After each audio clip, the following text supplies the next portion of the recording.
Friends, आपका स्वागत है मेरे अपने चैनल ए के चैनल पर। अब मैंने आपको पहली वीडियो में आदिकाल के विषय में समझाया था। अब हिंदी साहित्य के इतिहास में भक्ति काल के विषय में बताऊंगी, जो कि आदिकाल के बाद आता है। भक्ति काल का आरंभ कब हुआ? जब आदिकाल समाप्त हुआ तब भक्ति काल में जब मुगल साम्राज्य पूर्ण रूप से स्थापित हो गया था और देश में राजनीतिक और सामाजिक परिस्थितियों में परिवर्तन आया, तब भक्ति काल की भावना उत्पन्न हुई। भक्ति काल जिसे कहते हैं, जिसका अन्य नाम पूर्व मध्यकाल भी है, इसकी समय अवधि संवत 1375 से संवत 1700 ईस्वी तक है। संवत 1700 तक है और सन 1300 ईस्वी से सन 1700 ईस्वी तक है। ये डॉक्टर आचार्य रामचंद्र शुक्ल के अकॉर्डिंग है। भक्ति काल के समय मुगलों का शासन काल था।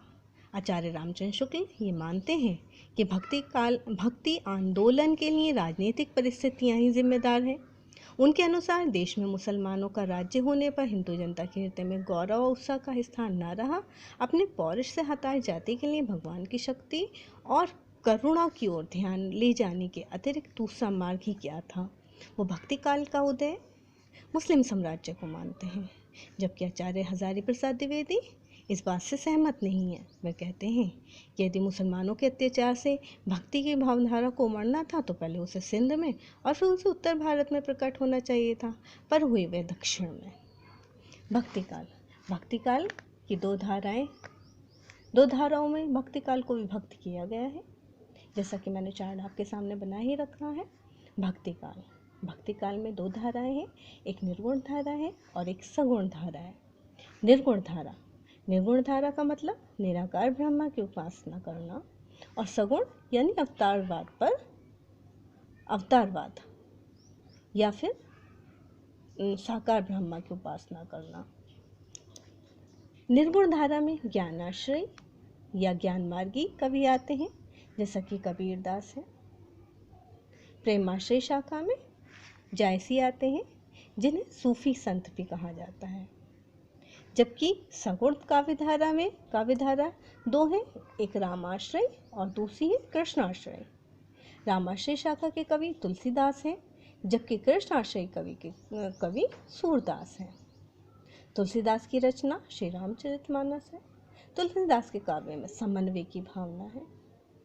सूरदास की रचना सूरसागर है, जबकि कबीरदास की रचना में माया की निंदा है। जैसा कबीरदास ने कहा, माया दीपक नर पतंग भ्रमे भ्रमे वे पड़त, माया की निंदा की।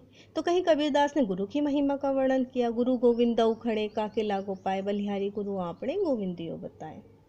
जायसी कबीरदास की रचना बीजक है, जिसमें साखी सबद रमैनी है, जबकि जायसी की रचना पद्मावत है, आखिरी कलाम है।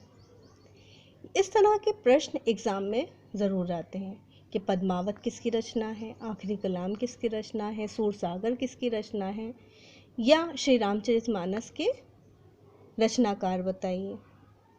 अब इतनी सब अच्छाइयाँ होने के बाद इसको स्वर्ण युग की भक्ति काल को स्वर्ण युग की संज्ञा दी आचार्य रामचंद्र शुक्ल ने। अब इससे संबंधित मैंने कुछ प्रश्न लिखे हैं।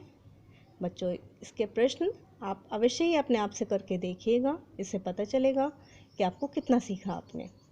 भक्ति काल की समय अवधि बताइए। भक्ति काल की दो विशेषताएं बताइए। तो विशेषता क्या है? पहली तो माया की निंदा करना, जो कि कबीरदास के काव्य में है, और दूसरी विशेषता समन्वय की भावना। सूरदास की एक रचना बताइए। तो उनकी रचना है सूरसागर। और स्वर्ण युग की संज्ञा किसे दी गई है? तो स्वर्ण युग की संज्ञा जो है वो भक्ति काल को दी गई है। अगर आपको मेरा वीडियो पसंद आया हो तो आप इसे सब्सक्राइब, लाइक ज़रूर करिएगा। धन्यवाद।